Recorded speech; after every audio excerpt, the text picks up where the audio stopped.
윤석열이 끝까지 발뺌하던 이유, 김건희의 이름이 나오자 모든 게 무너졌습니다. 헌법재판소에서 검찰이 지금까지 김건희 관련 수사를 하는 둥 마는 둥 덮어줬던 것을 문제 삼기 시작한 겁니다. 윤석열 탄핵 선고가 다음 주로 미뤄졌는데 이게 결국 만장일치 결단을 내리기 위한 포석이라는 분석이 나오고 있습니다. 그냥 대통령의 배우자일 뿐인 김건희가 윤석열 당선 전부터 수많은 의혹과 논란의 중심에 있는 것 자체 비상식적인 일이었습니다. 결국 헌재도 이제 더는 미룰 수 없었고 결단을 내릴 것입니다. 터져나오는 결정적 증거 앞에서 헌재는 만장일치를 향해 가고 있고 윤석열 정권은 끝났습니다. 영상 시청 전 구독과 좋아요 정중히 부탁드립니다.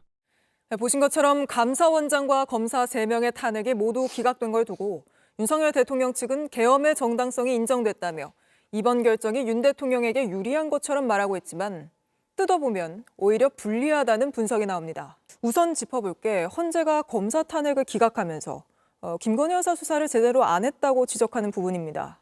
맞습니다. 헌법재판소는 검찰이 도이치모터스 주가 조작 사건을 제대로 수사하지 않았다는 것에 의문을 나타냈습니다. 직접 들어보겠습니다.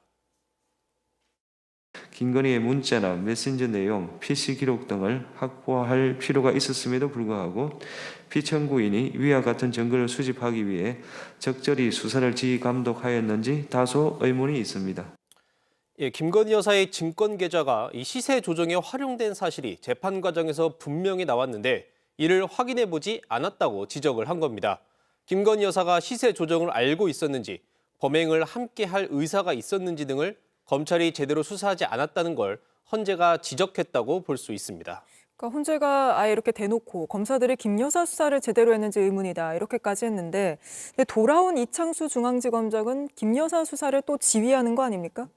맞습니다. 이번엔 김건희 여사뿐만 아니라 대통령도 조사를 해야 할 수 있습니다. 네. 이른바 명태균 수사가 창원지검에서 중앙지검으로 넘어왔기 때문입니다.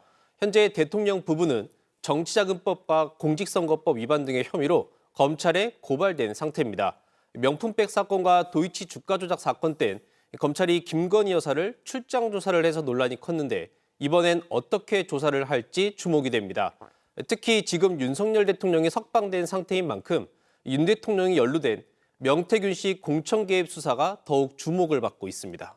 이번에는 수사들이 제대로 흘러가게 될지 지켜봐야겠군요. 그리고 또 하나가 윤석열 대통령 측은 이 탄핵을 남발해서 계엄을 한 건데 그 탄핵이 기각됐으니 계엄의 정당성도 확인이 된 거다. 이런 논리를 펴고 있습니다. 그러니까 윤 대통령 탄핵도 기각될 거라고 유리하게 해석을 하고 있는데 그렇습니까, 실제로? 그렇지는 않습니다. 윤석열 대통령은 비상계엄 선포 이유 중 하나로 검사 탄핵을 주장해 왔습니다. 줄탄핵 등을 통해 대통령 끌어내리기 공작을 했다며 오히려 민주당이 국헌 문란 행위를 했다는 겁니다. 하지만 헌법재판소는 검사 탄핵 사건 결정문에 대통령의 주장을 반박하는 내용을 담았습니다.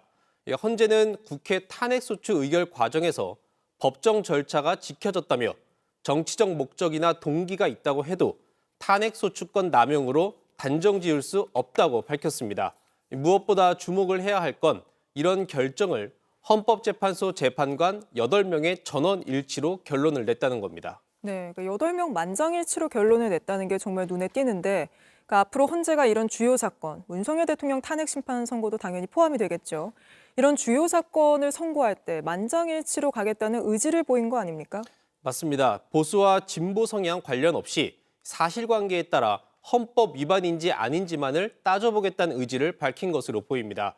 재판관 전원이 같은 결론을 내린 것이어서 선고를 둘러싼 잡음도 적어지는 효과가 있습니다. 네. 대통령 탄핵 선고도 모든 재판관이 같은 의견으로 일치된 모습을 보일 것으로 예상이 됩니다. 행정처장님, 예. 해석의 문제라고 말씀하시고 소수설, 어떤 학설이 그렇게 했기 때문에 이런 이해 간다는 취지로 들립니다. 맞습니까? 제가 그 속마음은 알 수는 없지만 네. 저희들이 쭉 이제 검토해 본 바로는 이와 같은 여러 가지 견해가 있고 그 중에 가장 절차적으로 엄격한 입장을 취한 것으로 이해가 된다는 취지입니다. 그게 해석이라고 하는 것이 그리고 견해라고 하는 것이 이제 타당해야 되는 것이고 예. 법률적인 해석은 아무리 판사라고 하더라도 문헌적인 의미를 벗어나서 해석하는 것은 금지된다고 봐야 되겠죠. 예, 문헌의 범위, 그렇죠. 문헌의 범위 내에서만 해석이 가능한 것이겠죠. 예, 그 범위에 대해서는 여러 가지 견해가 있겠습니다만. 그렇죠. 그러니까 문헌을 벗어나는 해석은 해석의 범위를 넘어난다고 봐야 되겠죠. 그렇지 않습니까? 예, 말씀드린 것처럼 문헌의 이제 범위에 대해서는 여러 가지 견해가 있겠습니다만은 기본적인 어떤 체포 취지에 대해서는 적부 심사의 경우에 214조의 2를 보면 그 제13항에 수사관계 서류와 증거물을 접수한 때부터 그죠? 예. 결정한 후 검찰청에 반환된 때까지의 기간은 체포 기간에서 빼는 것으로 그렇게 일단 규정되어 있는 거 알고 계시죠? 그렇습니다. 체포 적부 심사는 그렇습니다. 예. 근데 구속영장 청구와 피의자 신문을 규정한 201조의 2를 보면 실항에서 법원이 구속영장 청구서 수사관계 서류 및 증거물을 접수한 날부터 그죠?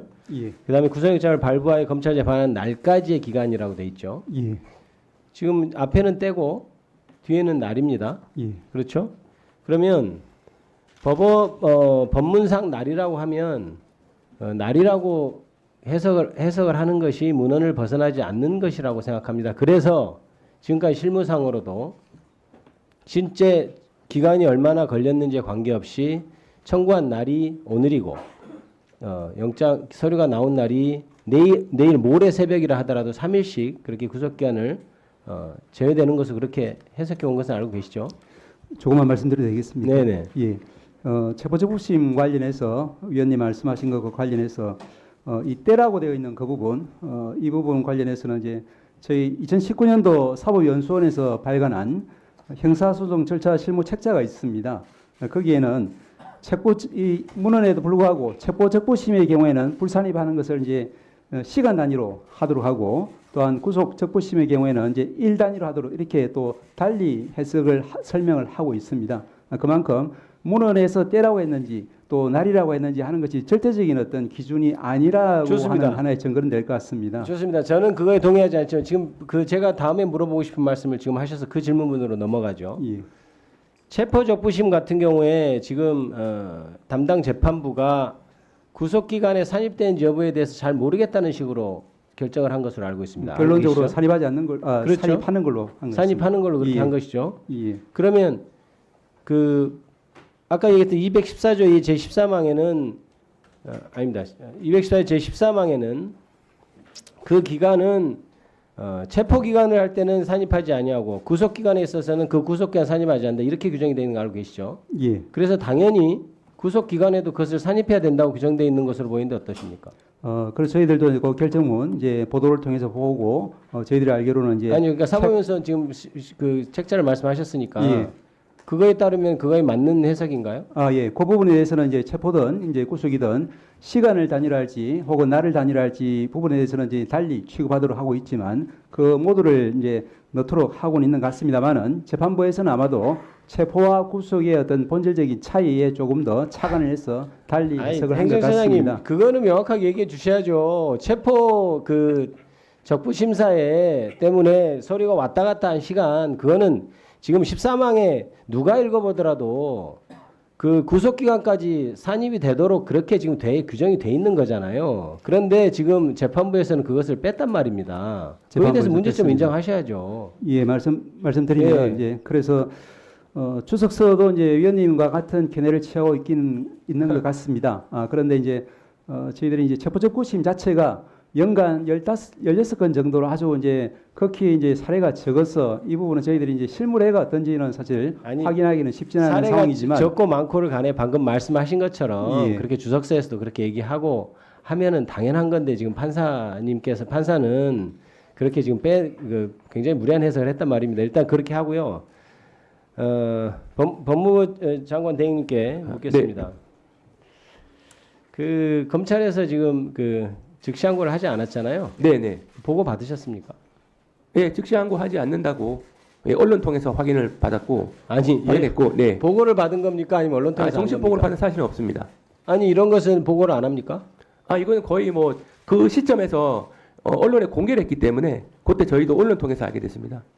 아니 이거는 보고 규칙에도 보고하도록 돼 있는 것인데 보고를 안 받으셨다고? 보고 규칙에 엄밀히 말하면 중요 사건이 있어서 발생이나 수리나 처리나 재판 선고 결과를 4가지를 보고하도록 돼 있고. 그러면 사전에 협의한 예. 것도 없습니까?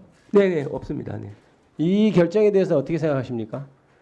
저는 기본적으로 이 법원의 결정에 대해서는 부당하다고 생각을 해서 시정할 필요가 있다는 점 첫 번째 말씀드리고, 두 번째는 다투는 방법인데 다투는 방법에서 즉시항고를 하지 않은 부분에 대해서는 즉시항고를 하게 되면 약간 위헌적인 소지가 농후할 수 있기 때문에 그 부분은 그러면 고려하고 좋습니다. 생각합니다. 위헌적인 그거 제가 지금 시간이 많지 않아서 그거는 따지기 전에 그럼 어떻게 다툴 생각이에요? 이 본안에서 다툴 예정이라고 본안에서 뭘 생각합니다. 어떻게 다툽니까? 본안에서 기본적으로 이 공소 제기 적법 절차와 관련해서 본안에서 다툴 방법이 있습니까? 본안에서 기본적으로 공소 제기가 적법하냐라는 아니죠. 것이 구속 기간이 도가 됐는지를 지금 결정문에서 쓰고 있잖아요. 네네. 그럼 이미 풀려났어요. 내란 수계가 풀려났는데 그 구속 기간이 적법했는지 여부를 본안에서 어떤 방법으로 따집니까? 근데 이 결정문 취지에 의하면 기본적으로 구속이 위법한 것이라고 본다는 걸 전제로 해석을 하고 있는데 아니죠. 그렇다면 결정문에서는 지금 구속 기간 문제를 산입이 되니마니 하면서 구속 기간이 도가 돼서 기소했다고 얘기하고 있잖아요. 그럼 본안에서 네. 다툴 수 있는 것도 구속 기간이 도가 됐느냐 여부를 따져야 되는데 이미 구속 기간이 도가 됐다고 풀려난 사람한테 본안에서 어떻게 따진다는 거예요? 공소 제기 절차가 적법한지에 대해서는 쟁점이 공소- 되기 때문에 그 구속과 과정에서 다툴 수 불구속은 있습니다. 공소제기 절차하고는 전혀 관계가 없는 거죠. 구속된 상태로 공소제기가 되느냐, 불구속 상태로 공소제기가 되느냐 문제는 구속이 적법한지 여부를 따질 수 있는 게 공소제기는 되고 공소제기는 검사가 했느냐, 경찰이 했느냐 그런 걸 따지는 것이고 구속이나 불구속은 이미 사람이 풀려났으면 따질 수 없는 거 아니에요? 어떻게 따지겠다는 거예요? 근데 그 결정문 취지에 의하면 석방을 하고 기소를 해야 되는데 석방을 하지 않고 구금 상태에서 기소했기 때문에 그 부분은 문제 삼은 것으로 보고 있고 그렇다면 1심에서 이 부분이 하나의 쟁점이 될 것으로 생각하고 있습니다. 지금 법무부 차관이나 검찰총장이나 지금 쌍으로 거짓말을 하고 있어요. 보석에 대해서는 뭐 내란 수계에는 사형이나 무기에 해당되기 때문에 보석 청구 대상도 안 되고 구속 집행 정지 같은 경우는 위헌 사례가 있었죠. 구속 취소에 대해서 헌재에서 위헌 판결이 있었습니까? 구속 취소에 대해서 없잖아요. 왜 근데 검찰총장도 출근하면서 구속 집행정지 위헌 사례 운운하면서 왜 구속 취소 사례를 갖다 붙여가지고 얘기해요? 법무부 지금 차관도 그렇고 구속 취소에 대해서 위헌 판결 있었습니까? 없었습니까? 구속 취소에 대해서 없었죠? 없습니다. 예. 근데 왜 그걸 거기다 갖다 붙여요? 그렇지만 이 사안에서 그 조항을 적용하게 되면 위헌 법률이라고 판단될 여보세요? 것이- 예. 국민을 너무 우습게 알지 마세요. 다 알아요. 구속 집행정지는 재소자가 장례식에 가야 되는데 즉시한 건 못 가니까 그거는 인권 침해가 있기 때문에 위헌이다. 이렇게 얘기한 거고 그렇게 판결한 거고 구속 취소에 대해서는 없었잖아요. 왜 근데 그걸 있던 것처럼 얘기해요? 잠깐. 오늘 영상은 여기까지입니다. 대한민국 정상화를 위해 끝까지 힘쓰겠습니다. 여러분의 구독과 좋아요로 힘을 보태주세요. 감사합니다.